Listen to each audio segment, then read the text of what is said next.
Gurudev has given a status of all inclusion for the second chapter. According to him, the entire Gita is inserted in the second chapter. And if he feels so, then what could be the reason for it? And if amongst the second chapter, the second adhyaya, if one shloka has to be taken again as a crest of, or the jewel or the chudamani of this particular adhyaya, then it would be this 38th shloka. But the background for these two shlokas is important, and the 37th and 38th shloka, they are creating a kind of a spiritual contradiction there.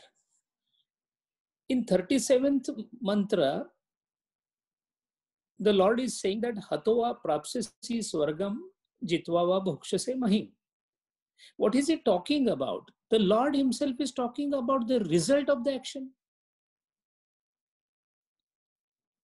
Why you should fight?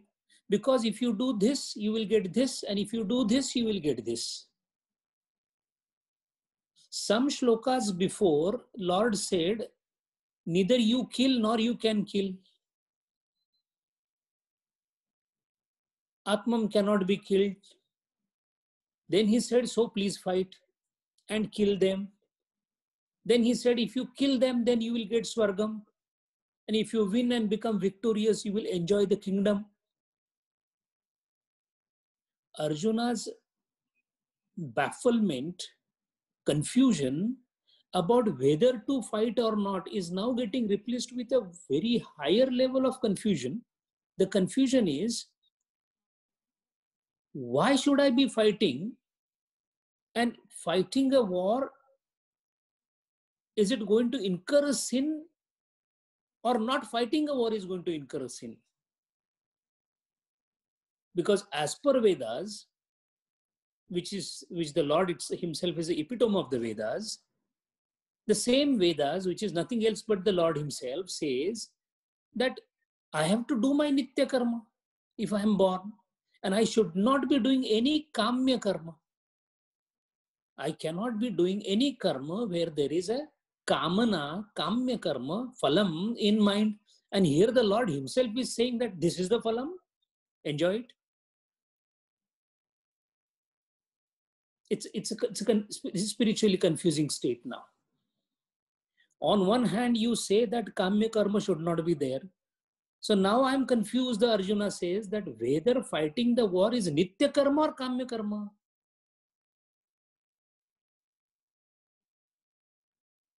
Being a Kshatriya myself, war is my swadharma, agreed. But that is only at the intellectual level. On a practical aspect, I'm killing my own kins and kith. Would that be a nitya karma? Righteousness for the war, fine. But for righteousness, am I doing any non-righteous action? A righteous basis and a non-righteous action is preferred, or a non-righteous base and a righteous action is preferred. The confusion is happening between buddhi and vichar.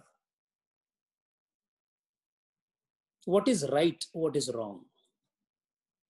In the beginning, in the first chapter, it was confirmed by him that it is all wrong. So he was only having sadness in his mind. How can I kill everybody? Now that sadness has been replaced by a primordial doubt in the mind. Fine, I will fight. I will kill them. But by killing, am I performing my duty, nitya karma, or am I incurring a sin by doing kamya karma? And before he was thinking on that lines and about to ask a question, Lord himself has come forward and said that, look, if you win, you will get this. If you lose, you will get this. Now he's talking about kamya karma because he spoke about the phalam. That means you have ichha in mind. And this is precisely where the confusion was pre-diagnosed by the Lord himself. He realized that my disciple is having a confusion because he is confusing between Dharma Shastra and Artha Shastra. Jitva va bhokshase mahim is a part of Artha Shastra, 1. 2, Dharma Shastra supersedes or overrides the Artha Shastra. 3, what he is calling it as a phalam is not phalam at all. And that is why Madhusudan Saraswati, while commenting on this particular sutra, has referred to Apasthamba Rishi's commentary, in which Apasthamba Rishi says that planting a tree of mango will give a mango. But along with the mango, the fruit has some smell, so you will be definitely enjoyed by the smell of the mango. So the aroma will be coming. These are secondary results. So these are called atirikta phalam. The phalam, those come to you even if you want or you don't want. Suppose he wins the war. Whether he wants or doesn't want, he will get the kingdom. These are called atirikta phalam. So because atirikta phalam is an inherent part of the action that you perform, for example, you pray to the Lord with cleanest possible heart. What happens? You feel good. You don't do it for feeling good. Feeling good, if you do, it is kamya karma. Serving the Lord itself, for the sake of serving the Lord, as my nature, then it becomes nitya karma. No, but it gave me so much of happiness. That is atirikta phalam. It will come to you. But that cannot be your main thing. So now Lord is indicating atirikta phalam to Arjuna, that in case you win, what will happen? This, in case you die, this will happen as an atirikta phalam. But do not look towards the atirikta phalam. Do the karma, nitya karma of fighting the war. And in nitya karma, if you don't do nitya karma, then you get sin. So if you don't fight, you will get sin. And in case you don't understand what I am saying, which happens to all of us in every action that we do, because our standpoint of an action, involvement of mind in the action, and the physicality of the action.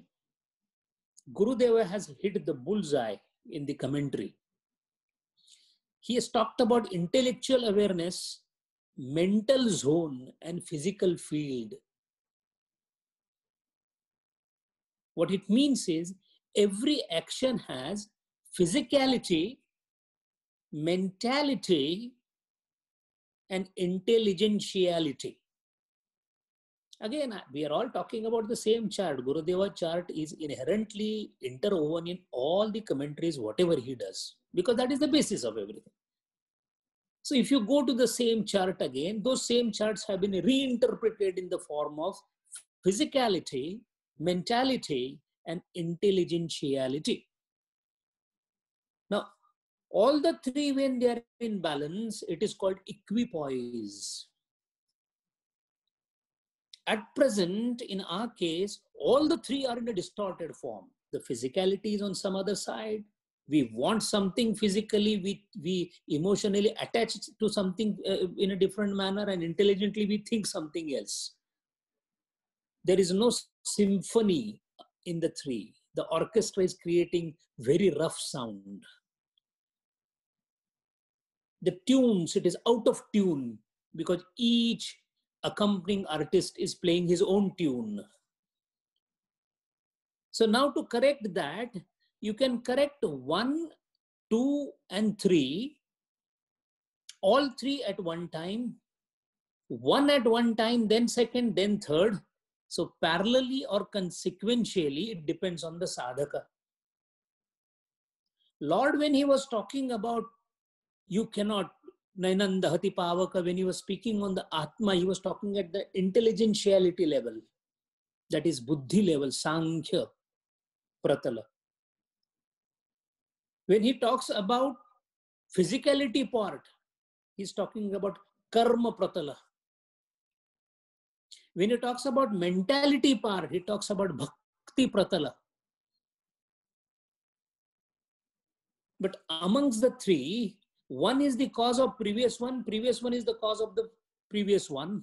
So physicality is basically nothing else but the outward manifestation of mentality.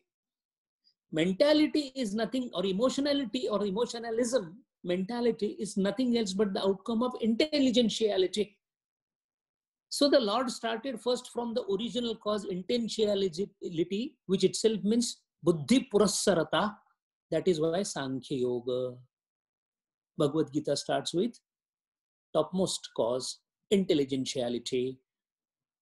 Down the line, when the confusion prevailed in the mind of Arjuna, then he said, in case Karma Yoga Vishishyate, that word is going to come later. He said, yes, it is better to start from the intelligence standpoint of view. But not everyone is able to do that, Arjuna. It's not easy.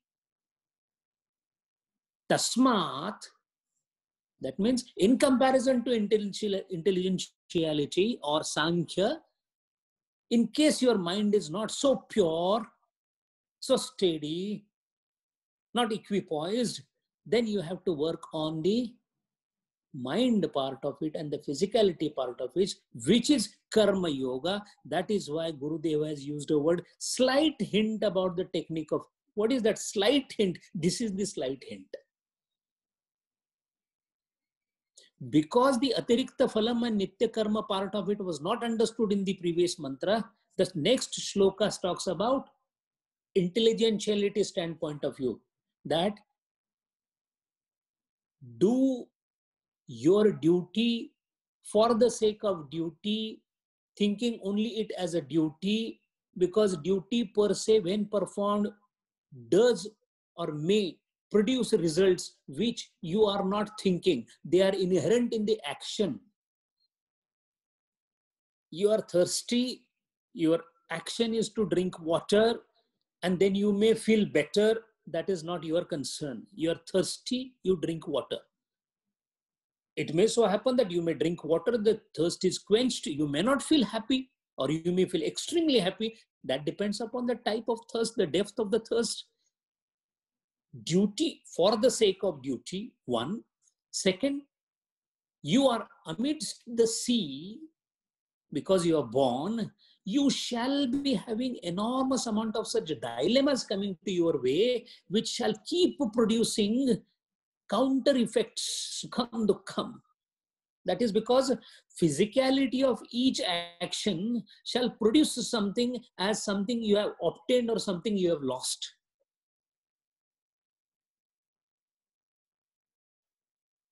You will receive something, labh, alabh. That will happen. The jaya and parajaya, physicality will come. Mind will think, I got something, I did not get something. Mentality will happen. And because of these two, you shall have an impact of, I am happy or I am unhappy. So in the manifested world, something will happen. In the mental world, something will happen immediately as a consequence. And then because something happened on the mental field, intellectually something will be perceived as good or bad. Now, because you feel that, this sequential attempt of physicality affecting mentality, affecting intelligentiality, let me do one thing, let me not get into it. Immediately the Lord says, sorry, you have no escape because you are born. Since you are born, you shall work. And work is nothing else but, as Gurudeva says, because you have vasana, you are born. So now you cannot say that, sir, I am full of dirty things, I will not empty them. You have to empty them. And it's not that you will be emptying it, the vasanas will prompt you to empty them. Vasane sange janma ghene lage. Tukaram Maharaj says, because of this vasana only I came here. Why do I come here otherwise? The point when vasana is not there, things are done because your vairagya purnata, vairagya purna avastha is Ishwara avastha. Because vasanas are there and that is why I am here. कैदे हया और बंदे गम असल में दोनों एक है. मौत से पहले आदमी इससे निजात पाए क्यों? Before the death, sir, there is absolutely no way you can escape from this. There is absolutely no way. What Gurudev is talking about vasana catharsis is nothing else but my inherent embedded desires of my sukshma or linga sharira, which is propelling me again and again to take some matter vestures by taking multiple births, is basically to shed off the vasanas that I'm carrying. And before I could shed off the previous ones, I'm accumulating the new ones to a great extent. So constantly I'm filling a ditch and simultaneously I'm creating multiple ditches. So sleeping in one ditch, getting over it and getting thrown into the second one, that is samsarati iti samsaraha. And that is why Lord says, you are focusing more on physicality. What will happen, that Brahmana if I kill, that Bhishma if I kill, that Karna? You are too much focusing on that because you want to ensure that the karma is perfect. But the key of perfect karma lies in the perfect thinking at the buddhi level. Ganga, down the line becomes dirty. Origin is pure. At origin, if it becomes dirty, down the line, it cannot be pure at all. So at intelligence level, that is Sankhya Buddhi, that is Buddhi Yoga. But purity of that level, not possible for everyone. That is why you go for reverse purification from karma towards the mentality, then from mentality towards intelligentiality. That being the reason, Siddhartha Gautam Buddha gave us what is called as Chatvari Arya Sutrani. Chatvari, in Pali they call it Arya Suttani. Chatvari Arya Suttani. What is the first sutra? First noble truth? Dukkha. Siddhartha Gautam Buddha's first Arya Sutra is Dukkha. Dukkha means world is full of Dukkham. Why Dukkham? Vasana.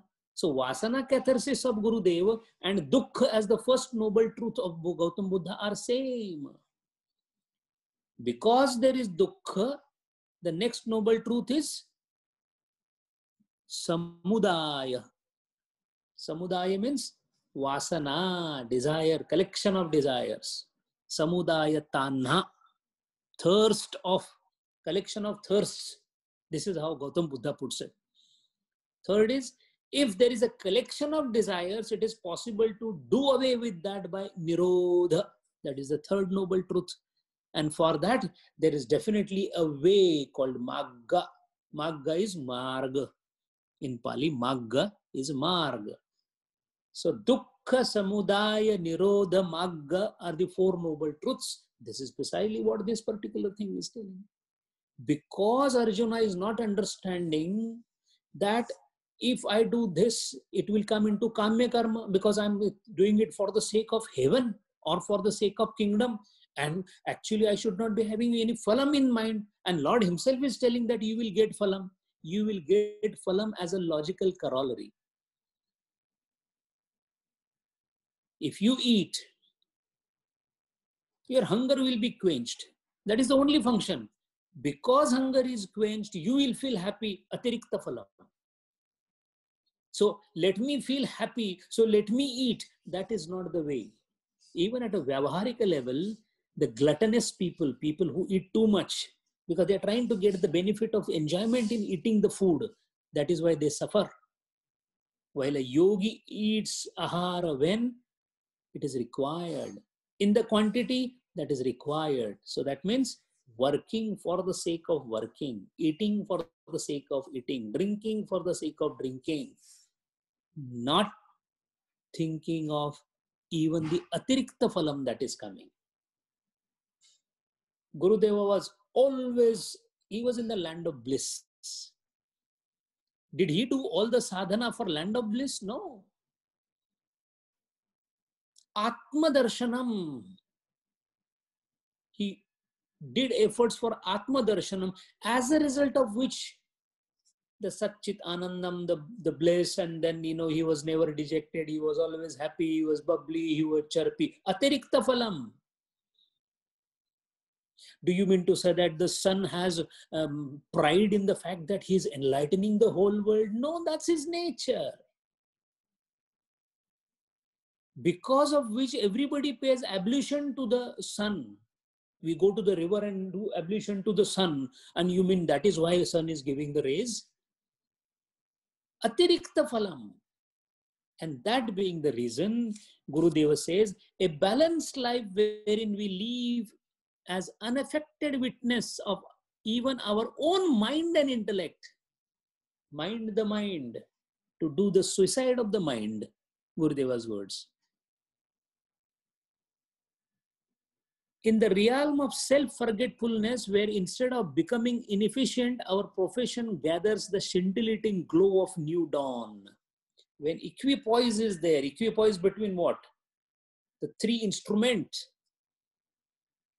of those BMI chart at three different levels, when they are fine-tuned with each other, Yetana Thata Tambureka, Rachata Tara Marodata Kunti, Nikasata Raga Huzureka.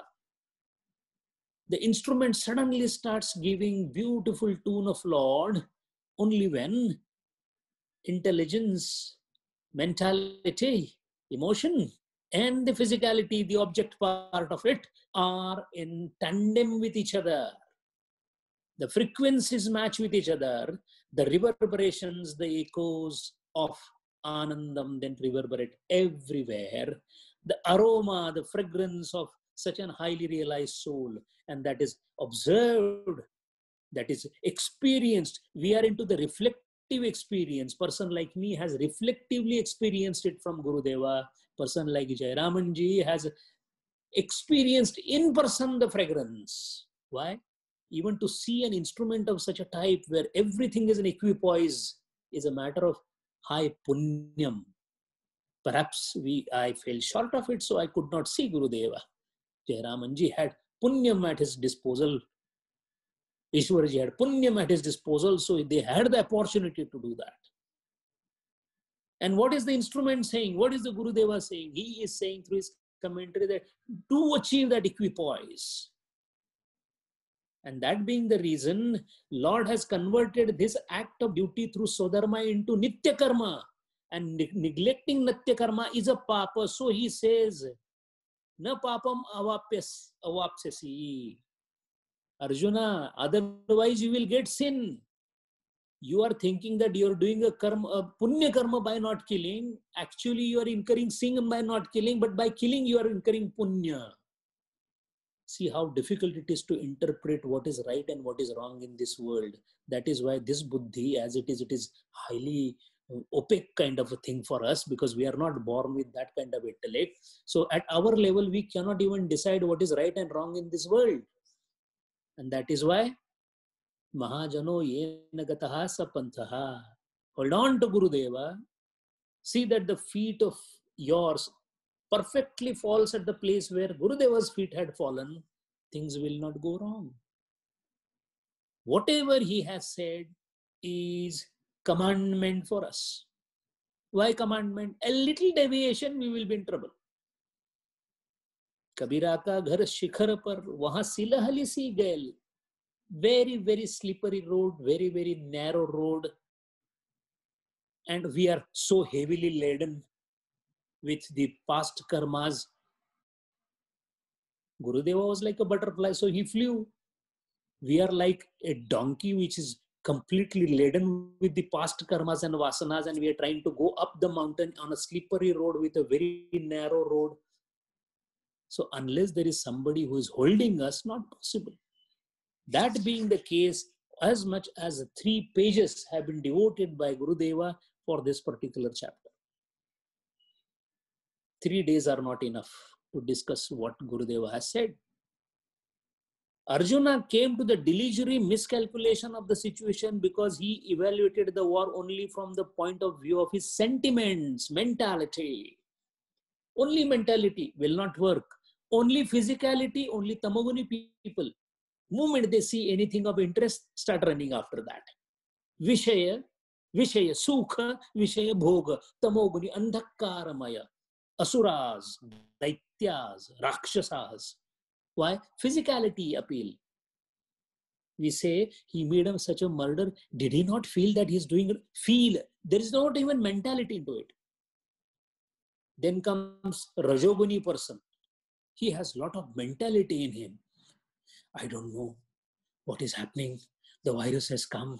I don't know. I see this is my son, so much work to do. Who will help me? What will happen? Ha ha, hoo. Too much of mentality. I lost my brother. I lost my father. Too much of emotionalism. What will happen if I kill them? And then comes the problem with intelligentiality, for which Lord Jesus said, pardon them, they do not know what they are doing. Because intelligentiality is not there. What we are doing, we don't know. Why am I trying to paint my face? What am I doing? Why am I spending time in beauty parlor? What does it give me? Why am I so keen on having that brand and this brand? No intelligentiality. No vichar. And Madhusudan Saraswati had said that when physicality, mentality or emotions and intelligentiality are in tandem with each other, it is called vichara. See the definition of vichara done by Madhusudan Saraswati. Gurudevas calls it equanimity. Equanimity in all such mental challenges is a factor that ensures true success in life. That's what Gurudeva said. And then Gurudeva nicely juxtaposed Arjuna, and he says, what is Arjuna? The one who evaluates everything on the basis of mentality. And what is Krishna?